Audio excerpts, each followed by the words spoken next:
Because your consciousness doesn't know everything. That's why I appealed. That's why there must be omniscience in order to justify beliefs. Look, omniscience need to reveal to us what's true. I can be wrong, but you can be wrong as well. No, if I was wrong, then knowledge wouldn't exist, No, and this conversation would be meaningless. And I couldn't even be sure that you exist if I was wrong, and I wouldn't even be justified in believing that you exist. You can be wrong as well. No, I can't. Not about God existing. I can be wrong about other things, but I can't be wrong about God existing. You can be wrong about that too. Where does the Big Bang come from? How do you know there's a Big Bang? Because we can trace the way matter is distributed through space. Oh, how do you know that matter exists? You can't prove that matter exists. Actually, that could be a projection of your consciousness. I keep telling you this and you're not getting it. Brother, I'm trying to help you out here. I don't think that. I have justification for believing that matter exists because God tells me that matter exists in the Bible. Because the all-knowing being reveals to me what's true about reality, I can justify beliefs. But if I give him up and I say, well, omniscience doesn't exist, it's just my finite mind, well, now everything I believe, including your existence, is garbage. I can't be justified in believing that you exist and knowledge doesn't exist. I believe that knowledge exists. I'm always operating on the belief that we can know things. That's the only way for intelligibility to exist and for meaningful conversation to exist. And so as soon as I start engaging in intelligible conversation, in order to be consistent, I have to at the same time believe that omniscience is telling us what's true through the Bible and through innate knowledge that he creates you with. He created you with an innate knowledge of his existence. Deep down you know that he exists.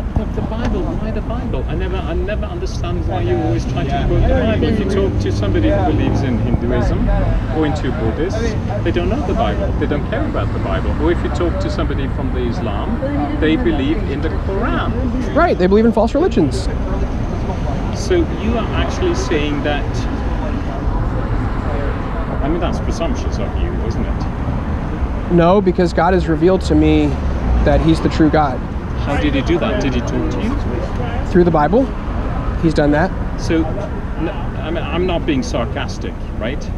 But do you listen to the Bible, or how does he speak to you through the Bible? I do listen to the Bible on audio, so I listen to it, like literally goes into my ears, the decibels.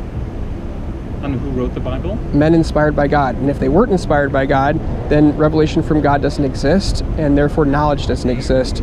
Knowledge does exist. That's why we're talking and having an intelligible conversation. We're trusting in knowledge existing as we're talking. Therefore, we must trust that God exists. Take your Abrahamic brothers and sisters. Take the Islamic world, right? Point of over 1 billion of people. They don't believe that what is in the Bible is correct. They say that the Bible was constantly updated and changed. It was added to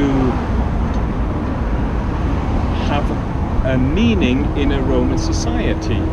So if I reject what the Bible says, then I've given up the Christian worldview, and then I'm no longer believing what God says. And so as soon as I look at Islam and say, oh, maybe Islam's true, maybe they have a point there, as soon as I assess Islam to say, oh, maybe it's true, I'm giving up Christianity. And I'm no longer trusting what God said in the Bible about Islam, that it's false. I'm no longer trusting that.